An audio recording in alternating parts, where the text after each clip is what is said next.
মই গোটেই প্ৰায়ভাগ মানুহে মৎস্যজীৱী আৰু এই মাছ মাৰিয়ে জীৱিকা নিৰ্বাহ কৰে, লগতে খেতি বাতিও কৰে। কিন্তু আজি কেইবছৰমান হ'ল এই পানীখিনি মাছ থকা দূৰৰ কথা, যদিও নতুন ব্ৰহ্মপুত্ৰৰ পানী সোমোৱাৰ পিছত অলপ মাছ আহে, কেইদিনমান থকাৰ পিছত এই মাছবিলাক মাৰে মানুহে, মাৰি বিক্ৰী কৰিব ইয়াতে জনা মানুহ নলয়, গুৱাহাটীত এই মাছবিলাক লৈ যায়, লৈ গৈ সেই মাছখিনি মানুহে খায়, যদিও খোৱাৰ পিছতে গম পায় যে মাছখিনি ভাল নহয়, বেয়া। আৰু তাত এই পানীখিনি ইমান বিষাক্ত, ইয়াত গৰু ছাগলীয়ে এই পানীত মুখে নিদিয়ে, আৰু ইয়াত এই পানী গাত কিবা কৰি লাগিলে খৰ খুজুতি নানান ধৰণৰ ছালৰ বেমাৰ হয়।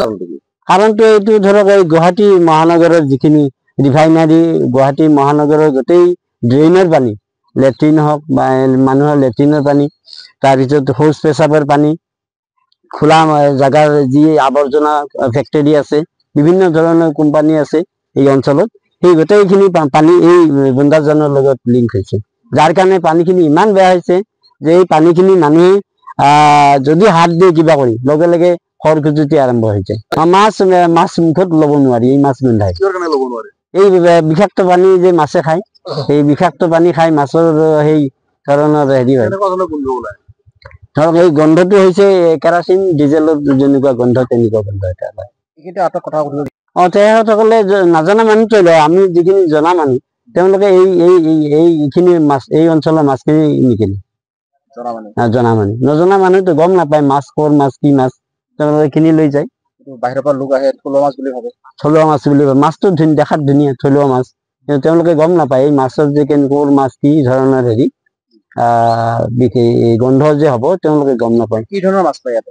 ইয়াতে বিভিন্ন ধৰণৰ মাছ, ৰৌ, ভকুৱা, বৰালি, আৰি, চিতল, পুঠি, খলিহনা, গৰৈ, কাৱৈ, মাগুৰ, শিঙি, বিভিন্ন ধৰণৰ। ইয়াতে যে মাছবিলাক মাৰি, এতিয়া ধৰক মাছখিনি নতুন যেতিয়া পানী আহে ব্ৰহ্মপুত্ৰৰ পানী, তেতিয়া মাছখিনি নদীৰ মাছ সোমায়, যদি সোমায় এই পানীৰ লগত লিংক আছে, এই মাছখিনি বাহিৰৰ পৰা আহি ইয়াতে ধৰক 2-4 দিন থকাৰ পিছত সেই মাছৰ বিষাক্ত হৈ যায়।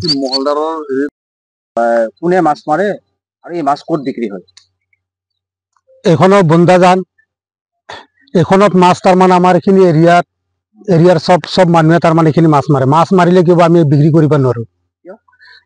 এইয়া চাওক তাৰমানে কিমান জাপা, এই ঠঙাগিলা আহোঁতে তাৰমানে, আৰু এই ঠঙাগিলা পচনতে এই পানীটো কেনেকুৱা বেয়া হৈছে, সেইকাৰণে তাৰমানে মাছগিলা আমি বিক্ৰী কৰিব নোৱাৰো। যদি এতিয়া মাছ কাটত লৈ গ'লে আকৌ উল্টা আমি তাৰমানে গালি শুনিব লগা হ'ল, মানুহে নেনে।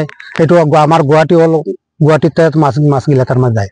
এই পানীটো কিয় কাৰণে লেতেৰা, স্কুল পৰা আহে এইবিলাক পানী? এইবিলাক পানী আমাৰ কাৰ্পন গেটৰ ইফালৰ পৰা পানীটো আহে, বীৰকুচিৰ।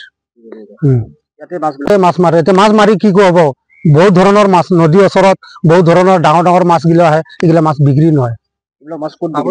সেইটো আমাৰ এতিয়া গুৱাহাটীতে যায়। বেয়া মাছ নেকি? একদম বেয়া। কি হয় মাছ খালে? মাছ খালে বেমাৰ, কিবা গৰুৱে পানী খাব নোৱাৰে, গৰুৱে পানী খালে গৰুগিলা তাৰমানে বহুত গৰুকেইটা মৰি। মানে এইবিলাকে লোকেল মাছ বুলি বাহিৰত বিক্ৰী হৈ আছে নেকি?